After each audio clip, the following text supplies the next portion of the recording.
Bienvenue dans une nouvelle vidéo Vision Brute. Aujourd'hui on se retrouve au plein cœur du Pérou pour vous partager notre vision du pays.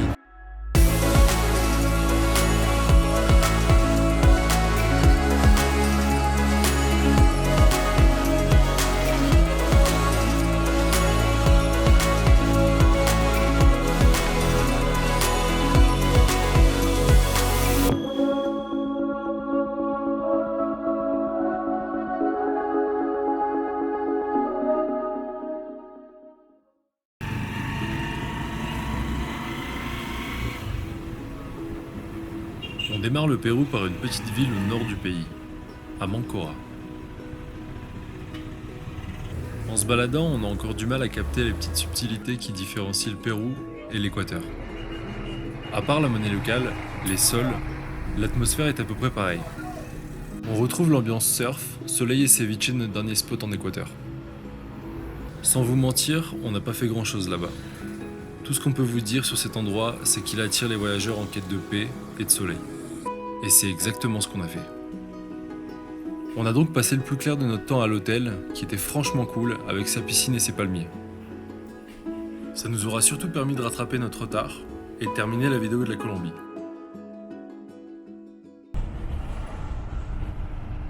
Après quelques jours sur place, on décide de partir en direction de Puerto Chicama. Tout ce qu'on sait sur cet endroit, c'est que c'est l'un des meilleurs spots de surf du Pérou. Alors même si on n'est pas du genre à chasser les vagues, on s'est dit que ce serait quand même dommage de pas y faire un tour. Sur la route, il n'y a rien. Mais genre, vraiment rien. On nous avait prévenu que le nord du Pérou était assez aride et que les températures pouvaient vite monter. Et on s'en est rapidement rendu compte pendant le trajet. On remarquera assez vite qu'on est les seuls touristes à faire le voyage. On avait raison de penser que cet endroit ne fait pas du tout partie des attractions touristiques du pays. Après que le bus nous ait déposés au beau milieu de nulle part, on se prend un tuk-tuk pour les derniers kilomètres qui nous séparent de Puerto Chicama.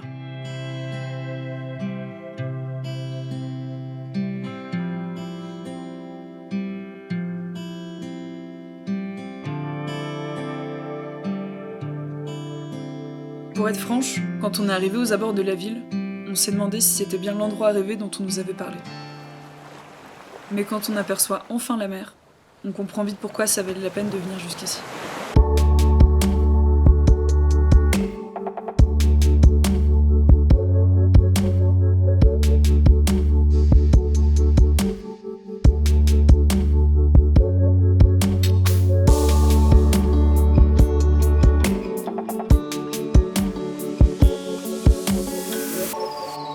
L'endroit est incroyable. Le contraste avec la mer d'un côté et le désert de l'autre, c'est assez atypique. En plus d'être un bon spot de surf, c'est aussi un endroit parfait pour prendre des photos.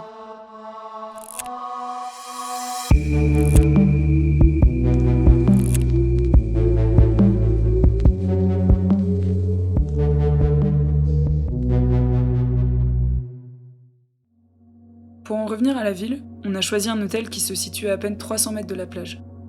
Il est assez simple, mais on s'y sent hyper bien et on a même une petite terrasse pour y boire notre café le matin. Pendant le voyage, ça nous est arrivé de manquer de certaines choses, comme par exemple une cuisine commune, un ventilo ou même de l'eau chaude. Et bizarrement, alors qu'ici il n'y a rien de tout ça, on s'y sent bien et on prendra vite nos marques. Je pense qu'on va y rester un petit peu plus longtemps que prévu. Ici, on a vite compris que ça allait être compliqué de se faire à manger. Alors on tente le mini-resto qui se trouve juste à côté de notre hôtel. Et là, grosse surprise. C'est simple, mais délicieux. Encore une fois, ça s'explique pas. Il y a des moments comme ça qui te rendent heureux avec pas grand-chose. À tel point qu'on a mangé le même repas pendant 4 jours. Dans les environs, il n'y a aucun supermarché, aucun magasin. Si tu veux t'acheter à boire, faut scruter les rues et regarder par les fenêtres entrouvertes. Car c'est les habitants eux-mêmes qui installent dans l'entrée de leur maison une petite supérette. On a tellement aimé l'endroit qu'on n'a pas vu le temps passer. À tel point qu'au bout de 4 jours, on n'aura plus un rond dans le porte-monnaie. Et ici, c'est un peu la galère. Bah ouais, parce que s'il n'y a pas de supermarché, pas de resto et pas de magasin, bah il n'y a pas de banque non plus. En tout cas, pas de banque qui fonctionne avec nos cartes. Du coup, on essaye de discuter avec les locaux pour savoir où est-ce qu'on peut aller retirer de l'argent.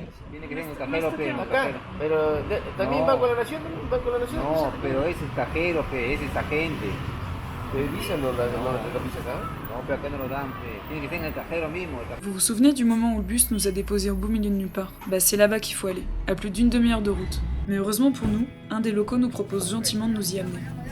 Moyennant un petit billet bien sûr. Ah ouais, il y a un truc aussi qu'on a oublié de mentionner. Ici c'est des oufs du klaxon. En fait, pour eux, ça n'a pas du tout la même signification que chez nous. En France, quand quelqu'un klaxonne, c'est bien souvent pour râler, alors qu'ici, c'est un peu pour tout et n'importe quoi. Pour dire bonjour, pour te dire attention j'arrive, pour te dire que le taxi est libre, mais aussi pour te dire qu'il est pas dispo.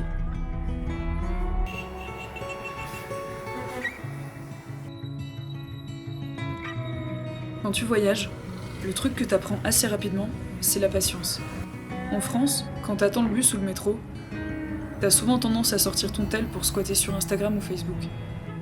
Alors qu'ici, t'as pas internet. Du coup, t'es bien obligé de t'occuper autrement. Pour la suite, on était censé se faire la rando Santa Cruz pendant 4 jours et en totale autonomie. Mais rien ne s'est passé comme prévu. Je viens de perdre la trace de mon chemin et regardez ce qu'il y a devant moi. Mais on reviendra là-dessus dans une prochaine vidéo. Après 10 jours passés à Lima, on débarque dans l'un des spots les plus photographiés du Pérou, à Huacachina.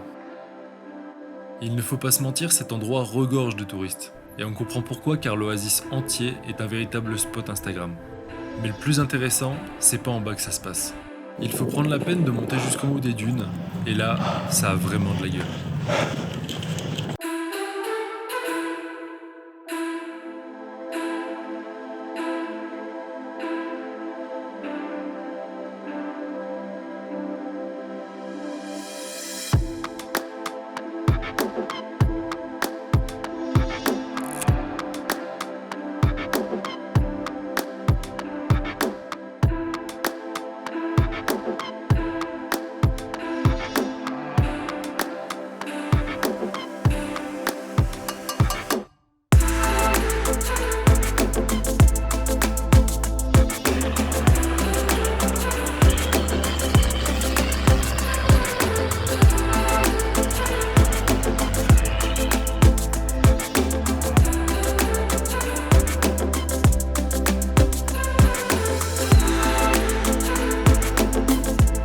Pendant notre tour en buggy, on rencontre Dylan et Thomas.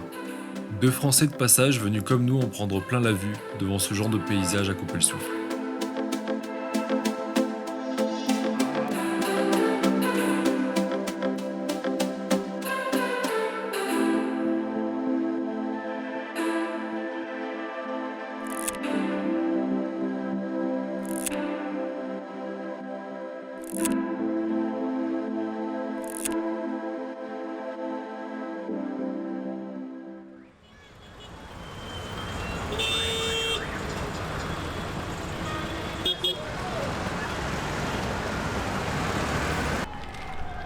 Crème fraîche, on fait l'oignon.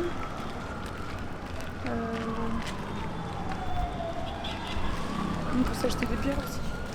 Quand tu voyages en Amérique du Sud depuis pas mal de temps, la nourriture française commence franchement à te manquer. Et pour remédier à ça, la solution, c'est les supermercados.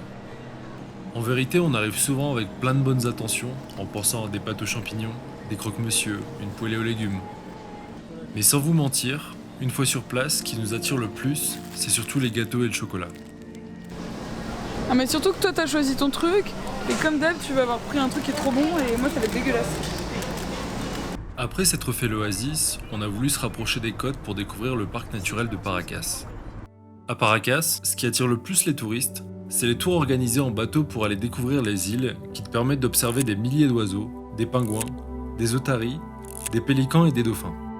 Alors oui, dit comme ça fait rêver.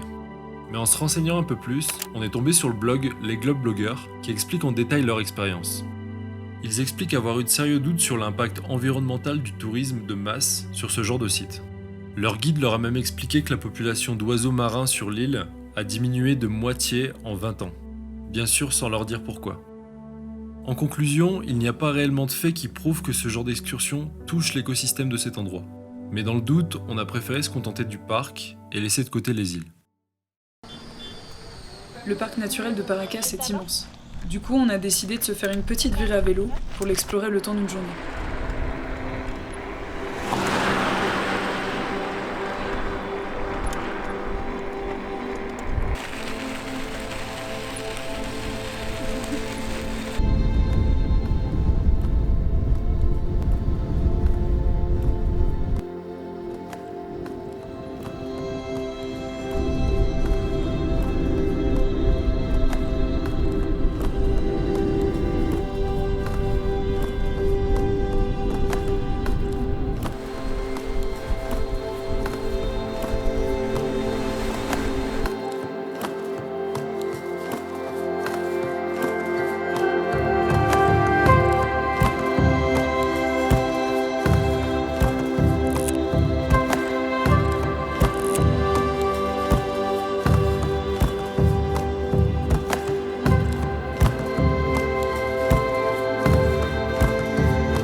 vélo c'est cool, mais quand tu te tapes un vent de malade pendant des heures, autant te dire que t'avances pas des masses. Heureusement pour nous, on fera la connaissance d'une famille péruvienne qui aura la gentillesse de bien vouloir nous ramener à l'entrée du parc.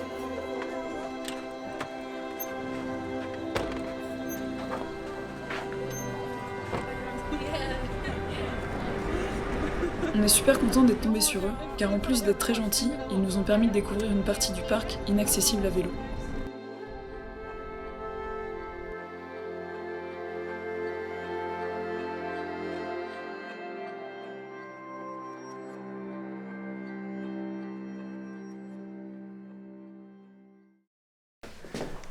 On va prendre une petite bouteille d'eau.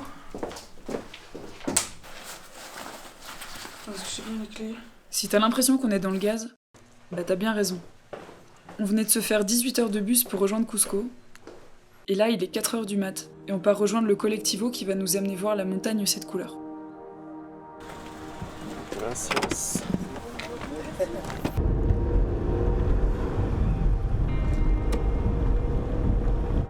On aura la bonne surprise de retrouver notre pote belge Coco, qu'on a rencontré en Amazonie. Ouais, très bien. On se retrouve. Bah ouais, Ça va? ça se fait un peu pas possible. Donc là, Cette fois-ci, on s'est pas trop pris la tête pour trouver la bonne agence et les meilleurs horaires pour s'y rendre. Et le problème dans ces cas-là, bah, c'est que tous les collectivos débarquent à la même heure et au même endroit.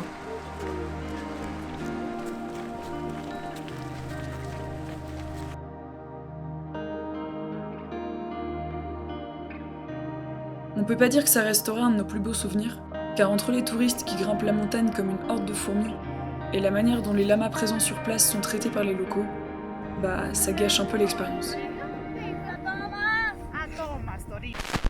Bon, maintenant on arrive à l'un des moments les plus éprouvants de notre voyage. Quand on s'est dirigé vers le Machu Picchu, on était loin de s'imaginer qu'on allait se taper de la pluie du début à la fin. Ce qui a rythmé le trajet, c'est le bruit de la pluie. La rivière qui se déchaîne au point de déborder, et nous qui marchions en regardant nos pieds.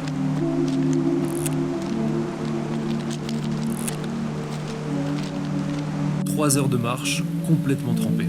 C'était tellement puissant que mon sac, qui était censé être imperméable, n'a pas résisté. Bon, là on vient d'arriver à l'hôtel. Comme je viens de vous le dire, mon sac à dos a complètement pris l'eau. Le problème c'est qu'il y avait pas mal de matos dedans et l'erreur qu'on vient de faire, c'est de vouloir le tester alors qu'il est encore mouillé. Donc on avait par exemple notre multiprise qu'on vient de brancher et on vient de faire complètement péter les plombs de l'hôtel. Mais ça encore à la limite on s'en fout. Le plus gros problème c'est l'Osmo Pocket qui est aussi complètement trempé et qui ne fonctionne plus. Donc là Tina elle est partie acheter un sac de riz, on va l'immerger pendant 48 heures et bah, on verra après quoi.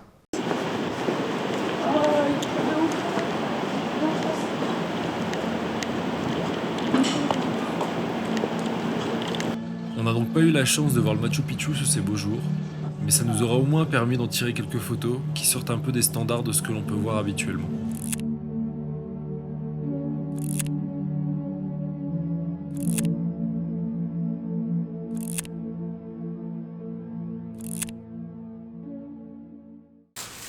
Ça y est, les 48 heures sont passées.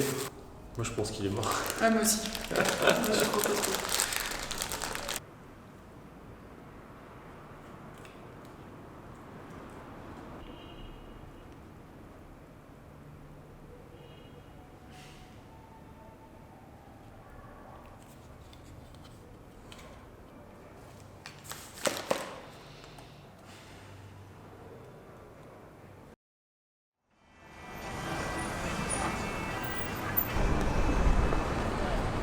Avec Romain, on a remarqué une chose. Quand tu sympathises avec des locaux, c'est difficile de connaître leurs intentions. On sait jamais s'ils veulent nous aider par pure gentillesse ou si c'est pour gratter un petit billet. On peut pas se plaindre d'être considérés comme des touristes parce que c'est ce qu'on est, mais le rapport à l'argent fausse pas mal les relations. C'est sûr que si on fait le bilan, la plupart des locaux qu'on rencontre sont dans leur cadre professionnel. Et même si on sent une réelle gentillesse de leur part, elle nous semble souvent calculée. Malgré ce ressenti, il y a des personnes avec qui on a réussi à partager de sincères échanges et leur rencontre nous a vraiment touchés. On essaye comme on peut d'aller vers eux, même si c'est pas toujours évident avec la barrière de la langue, mais c'est comme ça que tu vis des rencontres incroyables. Et en parlant de rencontres incroyables, on était sur le point d'en faire une à la toute dernière étape de notre séjour au Pérou.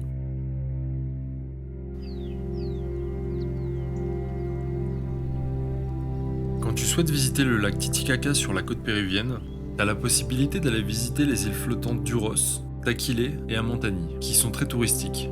Mais nous, on a préféré vivre une expérience plus authentique, hors des sentiers battus. Et c'est comme ça qu'on s'est retrouvé dans une partie du lac complètement inexploitée.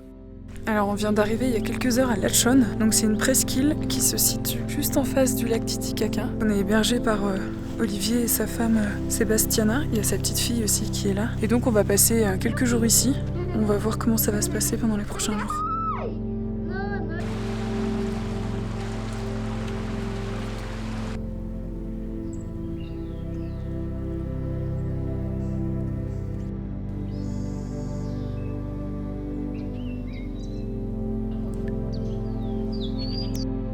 Pendant notre séjour, Olivier prendra le temps de nous faire une présentation des produits qui sont cultivés par la communauté et que sa femme nous prépare en cuisine à chaque repas.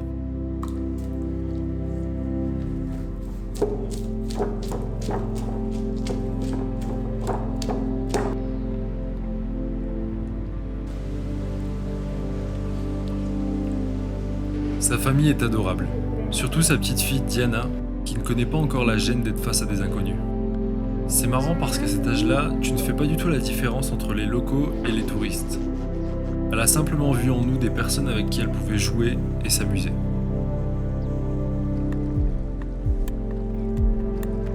Je pense qu'on a vraiment trouvé notre équilibre entre le fait d'être toujours en mouvement à la découverte de nouveaux spots et l'envie de se poser. En fait, on a trop besoin de moments off. Ça peut paraître bizarre dit comme ça dans le sens où on n'a pas de boulot qui nous demande de nous lever tôt et d'être ultra concentré toute la journée. Mais nos moments posés nous permettent de prendre le temps pour réfléchir à ce qu'on vit, d'écrire sur ce qu'on ressent, et justement de faire ce qu'on adorait faire à Paris, chiller en écoutant de la musique, mater des vidéos sur YouTube, et parler d'inspiration et de projets.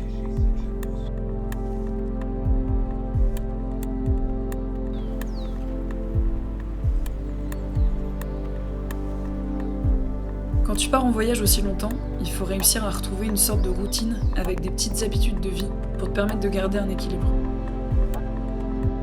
Même si on s'habitue au fait d'être tout le temps sur la route, on a besoin de sentir qu'on vit les choses à notre rythme et qu'on profite pleinement de notre liberté.